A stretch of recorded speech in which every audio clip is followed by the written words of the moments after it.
नमस्कार मंडळी, welcome to my mini vlog. तर आमच्या मनूचा पण नमस्कार स्वीकार करावा, का अशी झोपली माहिती नाही. त्याच्यानंतर आम्ही गेलो कॉटेजवर आदल्या दिवशीच एक फॅमिली आली होती आणि ते हस्बंड गाडी वगैरे वॉश करत आहेत. तर त्यांच्या फॅमिलीमध्ये होती नॅन्सी माझी खूप छान फ्रेंड झाली. ते साऊथ इंडियन होते आणि नॅन्सी एक टीचर आहे. तर तिला माझ्या हातचं इतकं जेवण आवडलं की त्याच्यात आमची फ्रेंडशिप झाली. आणि ते त्यांचा मेनू होता सर्व साऊथ इंडियनच, इडली, डोसा, मेंदूवडा आणि पोहे पण होते. आणि त्याच्यानंतर त्यांचं चेकआउट होतं. इथे भांडी वगैरे खूप पडली होती आणि ते सर्व आवरावर केलं त्यांचं चेकआउट झाल्यानंतर.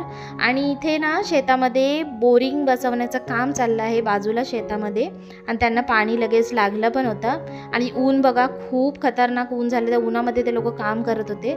त्याच्यानंतर ना नॅन्सी गेल्यानंतर लगेचच दुसरे गेस्ट होते जे इथे 2 वाजता येणार होते, 1:45 झाले होते.